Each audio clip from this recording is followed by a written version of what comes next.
Olá, pessoal, bem-vindos.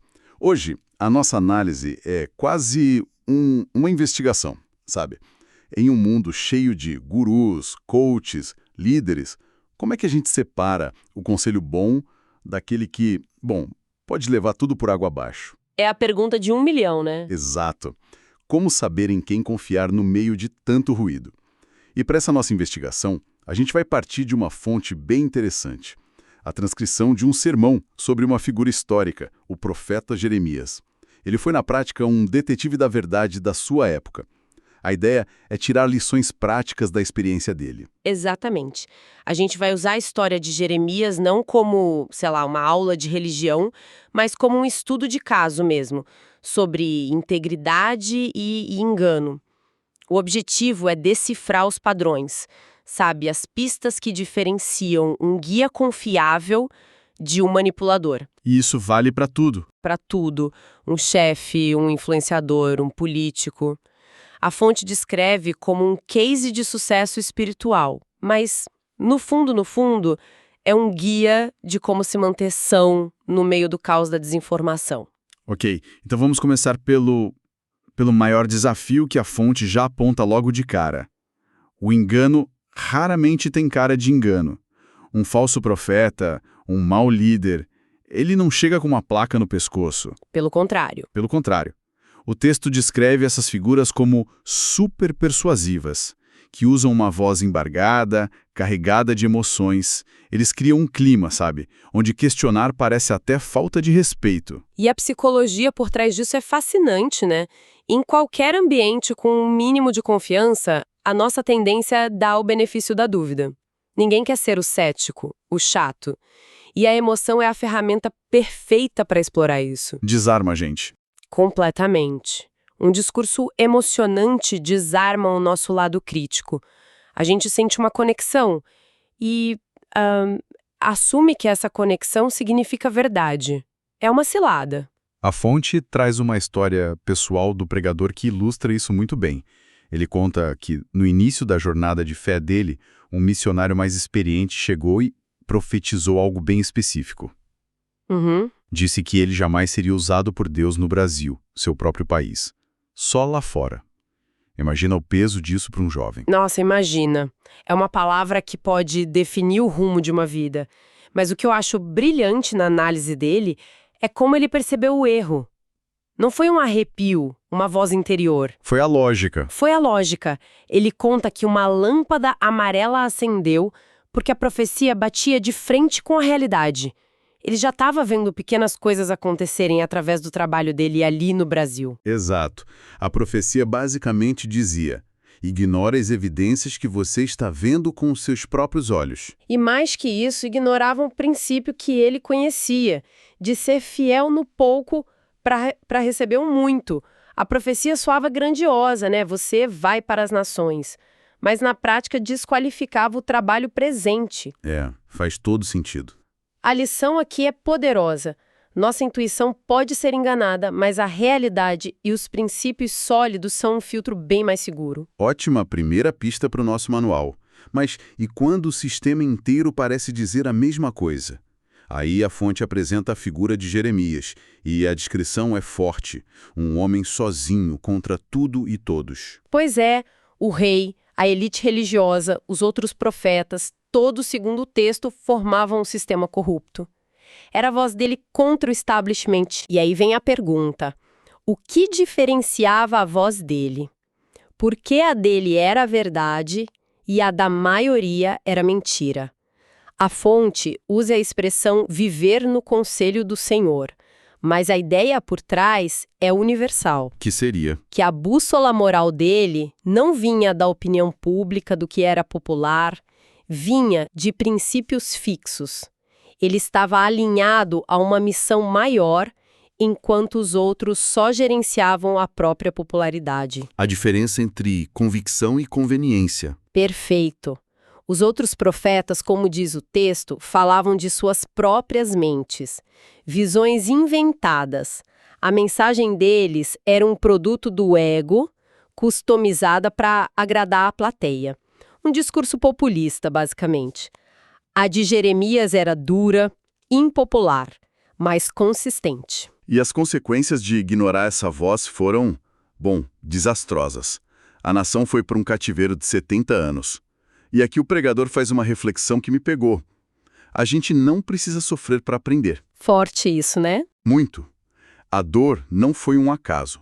Foi o resultado de uma escolha coletiva. A escolha pela mensagem mais confortável e não pela verdadeira. Exato. E se a gente olha o texto base, Jeremias 23, ele começa com uma crítica direta aos líderes, aos pastores. A análise que a fonte faz é que a decadência de qualquer sistema, uma nação, uma empresa, quase sempre começa de cima para baixo. A liderança. Sim. Quando a liderança perde o norte, ela não só falha em guiar, ela desorienta todo o resto. O povo, sem referência, se perde junto. É um padrão que se repete na história. Certo. O cenário está montado, mas vamos para a prática. Se eu estou ouvindo um líder, lendo algo, como eu identifico os sinais de alerta? A fonte dá umas dicas bem concretas, quase um checklist. A primeira é: uma mensagem falsa sempre valida ou leva a um comportamento destrutivo. Ela te dá uma desculpa. Exatamente. Uma desculpa para o seu pior lado. E os exemplos são ótimos. Tem o de um jovem que usava o conceito, uma vez salvo, sempre salvo, como um passe livre para fazer o que quisesse. A lógica era: já estou garantido, então posso viver de qualquer jeito. E a fonte contrapõe de forma muito inteligente: a marca de uma transformação real não é impunidade, mas um desejo de fazer a coisa certa. Uma mensagem falsa, como diz o texto, encoraja os que praticam o mal, seja abertamente ou com justificativas sofisticadas. É como um chefe que diz: a meta precisa ser batida a qualquer custo. Ele não disse seja antiético, mas a mensagem implícita está ali. É uma permissão velada. É essa sutileza. E isso nos leva direto ao segundo sinal de alerta, que é a outra face da moeda. A mensagem falsa oferece falsas esperanças. Basicamente, te tranquiliza quando você mais precisaria de um alarme. Esse ponto é um insight muito poderoso para hoje. A mentira raramente parece mentira. Ela se parece com o que a gente mais quer ouvir. A fonte chama de falsas esperanças, mas a gente podia chamar de, positividade tóxica, né? Totalmente. É a mensagem que diz: tá tudo bem quando a rota atual leva para o precipício. Os falsos profetas diziam para um povo em crise: vocês terão paz. É o puro suco do auto-engano. É o equivalente do gestor que vem do projeto afundar diz: pessoal, pensamento positivo, em vez de sentar e corrigir os erros. O contraste com Jeremias é brutal. A fonte é categórica. Se eles estivessem conectados com a verdade, a mensagem seria um chamado à responsabilidade. A correção de rota. Exato. O texto diz que eles teriam feito com que se convertessem do seu mau procedimento. O objetivo da liderança genuína não é o conforto no erro, é a transformação que gera resultado de verdade. Ok, mas espera aí. Focar nos sinais de alerta é ótimo, mas a fonte também insiste muito na responsabilidade pessoal. E isso me deixou pensando. Não é perigoso? Não acaba culpando a vítima de um manipulador? Como o texto equilibra isso? Essa pergunta é excelente. E a fonte aborda isso de uma forma muito madura. Ela não isenta o manipulador, de jeito nenhum. Mas, num segundo momento, ela se volta para a audiência e faz uma pergunta incômoda. Por que essa mensagem falsa achou um terreno fértil em nós? E a conclusão é direta. Somos seduzidos por aquilo que, no fundo, já queremos ouvir. A frase de impacto que o pregador usa é: a tua alma te pertence. No fim do dia, a decisão de acreditar é nossa. Então a manipulação externa só funciona se encontra uma predisposição interna. Exato.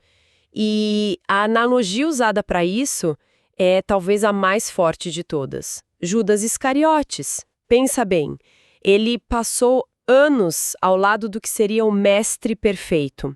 Ouviu o ensinamento mais puro, viu o exemplo mais íntegro, e nada disso adiantou. Por quê? Porque a agenda dele era outra. O coração dele, a agenda interna era outra. Ele estava no melhor ambiente possível, mas filtrava a verdade para que ela se ajustasse aos seus desejos. Ele seguia um falso profeta que morava dentro dele. É a definição perfeita. O nosso próprio ego, os nossos desejos podem ser o líder mais enganoso de todos. Podemos estar lendo o melhor livro, ouvindo o melhor conselho, mas se o nosso filtro interno está programado para buscar só o que nos beneficia, a gente distorce tudo. Por isso a responsabilidade pessoal é tão crucial. Confesso que, ao ler a fonte, essa foi a parte que mais me surpreendeu. Depois de toda essa análise, o grande antídoto proposto não é sobre ter mais conhecimento. É sobre altruísmo. Parece um salto lógico gigantesco. Como o texto conecta a defesa contra o engano com a prática do altruísmo? Parece um salto, mas quando você entende a lógica faz todo sentido. É o que amarra tudo. Pensa no padrão que a gente discutiu. Qual é a essência de toda mensagem falsa? Ela apela para o nosso ego. Para o nosso ego. Sim, promete ganho pessoal, poder, conforto. Ela diz: você merece, você vai conseguir. A mensagem é sempre sobre você. É uma massagem no ego. Ou seja, a raiz da mensagem falsa é o egoísmo. Precisamente. Agora, olha para o modelo de Jeremias. A mensagem dele não era sobre si mesmo. Pelo contrário. Era sobre o bem da nação, mesmo que isso custasse a popularidade dele. O texto ressalta que ele amava e orava pelo povo que o perseguia.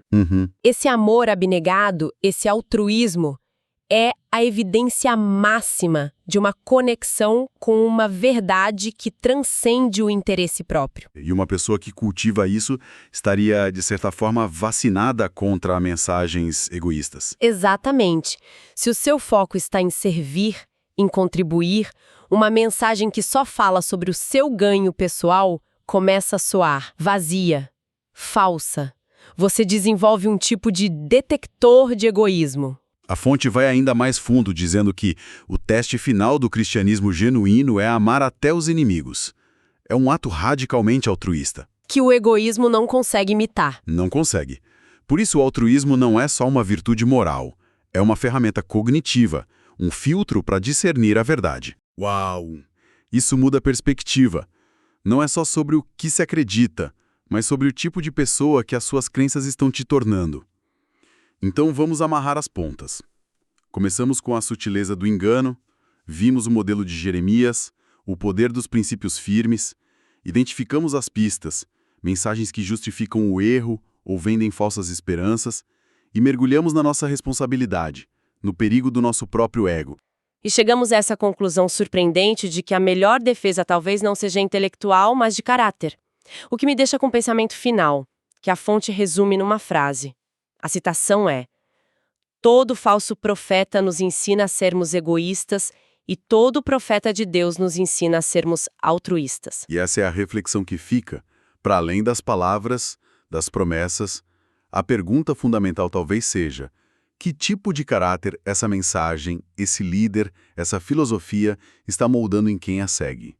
Um caráter focado em si mesmo, no próprio ganho, ou um que aponta para fora, para um propósito maior, mais abnegado? Talvez essa seja a bússola mais confiável que temos para navegar no mundo de hoje.